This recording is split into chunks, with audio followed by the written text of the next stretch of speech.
Scan ചെയ്യണം, രക്തപരിശോധനയ്ക്ക് പുറത്തു പോകണം, ഇങ്ങനെയൊക്കെയല്ലേ? അല്ലെങ്കിൽ പറയ്.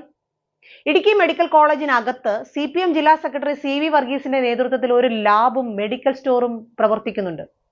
സാധാരണഗതിയിൽ കാരുണ്യ ഫാർമസിയോ ഹോസ്പിറ്റൽ മാനേജ്മെന്റ് നടത്തുന്ന ഫാർമസിയോ അതും അല്ലെങ്കിൽ കൺസ്യൂമർ ഫെഡിന്റെ ഫാർമസിയോ ഒക്കെയാണ് മെഡിക്കൽ കോളേജുകൾ ഉള്ളത്. ഈ പറഞ്ഞ സംഭവം ഒന്നും ഈ മെഡിക്കൽ കോളേജിലില്ല. അത് തെറ്റല്ലയോ മന്ത്രി? നീതി മെഡിക്കൽ സ്റ്റോർ എന്ന് പേരിട്ട് CV വർഗീസ് നടത്തുന്ന സ്ഥാപനത്തിൽ നിന്നും ഒരു നീതിയും ഇടുക്കിയിലെ പാവപ്പെട്ട രോഗികൾക്ക് ലഭിക്കുന്നുമില്ല. ധൈര്യമുണ്ടെങ്കിൽ ആരോഗ്യമന്ത്രി ഇടുക്കി ജില്ലാ സെക്രട്ടറിയുടെ ഈ സ്ഥാപനം പൂട്ടിക്കാൻ നോക്ക്. നമുക്ക് കാണാമല്ലോ എന്താ സംഭവിക്കുന്നതെന്ന്. സർക്കാർ ആശുപത്രികളിലേക്ക് ലക്ഷങ്ങൾ വിലയുള്ള ഉപകരണങ്ങൾ വാങ്ങി മൂന്നാം പക്കം ഇത് കേടാവുന്നത് എന്തുകൊണ്ടാണ്? പ്രൈവറ്റ് ലോബിക്ക് വേണ്ടി ഇത് മനഃപൂർവ്വം ചെയ്യുന്നതല്ലേ? ഇടതുകാലിന് പകരം വലതുകാലം ഓപ്പറേറ്റ് ചെയ്യുക, തൊണ്ടവേദനയുമായി വന്നാൽ പല്ലെടുത്തു കളയുക, വയറ്റിൽ